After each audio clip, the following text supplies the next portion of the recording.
Bonjour Trou des Nanas, je vais vous donner toutes mes astuces pour sublimer votre regard grâce à du maquillage.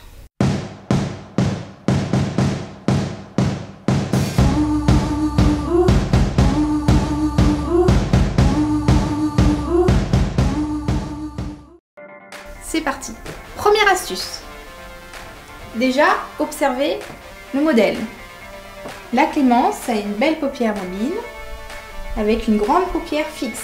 Comme Clémence, si vous avez plutôt les yeux verts, marron, utilisez plutôt des couleurs chaudes. Mais ça ne veut pas dire que vous ne pouvez pas utiliser des couleurs froides. Tout dépend aussi de votre carnation, de votre couleur de cheveux. Il y a plein de petites astuces. Là aujourd'hui, on va partir sur des couleurs chaudes. Les couleurs chaudes, ça va être plutôt dans les tons marron, cuivre, orange, jaune. Tout dépend aussi, il y a certains bleus qui sont chauds, certains rosés aussi qui peuvent être chauds. Il faut tout simplement que ça ressorte la couleur de ses yeux.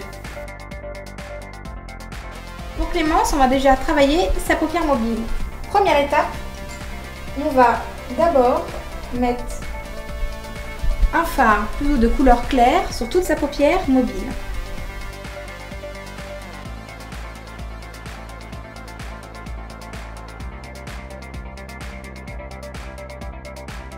On va déposer un fard plutôt marronné chaud au ras de ses cils, mais pas jusqu'à la fin de son œil. On va s'arrêter au milieu de son œil.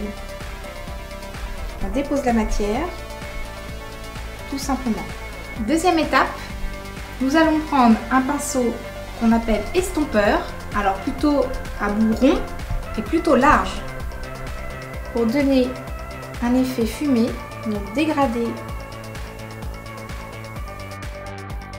Pour la petite astuce, si vous avez des petits résidus de fard à paupières qui se glissent en dessous, on utilise plutôt un gros pinceau blush et on va juste balayer les petits résidus à l'aide de la poudre libre plutôt translucide, comme ça vous n'avez pas de démarcation au niveau du teint. Donc je passe du coin interne vers le coin externe et je vais balayer tout simplement les résidus qui peuvent tomber lors du maquillage des yeux.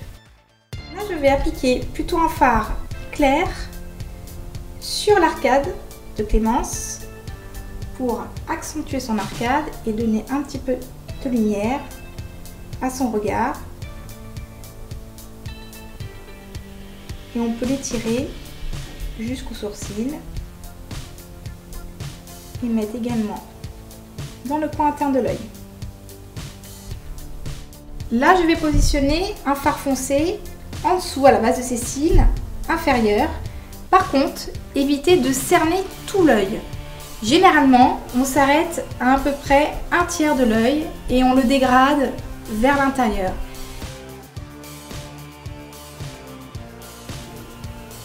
Si je trouve que mon maquillage est un peu trop clair, vous pouvez rajouter toujours dans les fards marron entre le noir et le beige pour donner un côté fumé. Dernière étape, le mascara.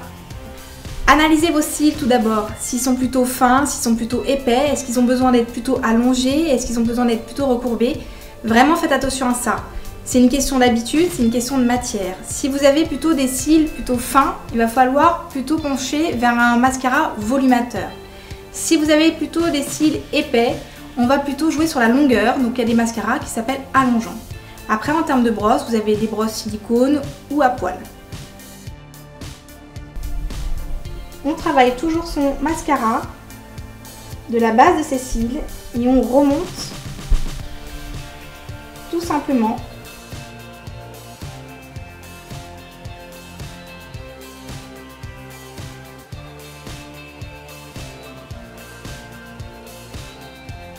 Ça nous est tout arrivé un jour de faire une tache de mascara. L'erreur à ne pas commettre, c'est soit de mouiller, il faut tout simplement utiliser un coton-tige sec, mais il faut attendre à peu près 1 à 2 minutes le temps que le mascara sèche sur votre peau. On va tout simplement frotter tout doucement et vous allez voir que votre mascara va complètement partir avec le coton-tige sec.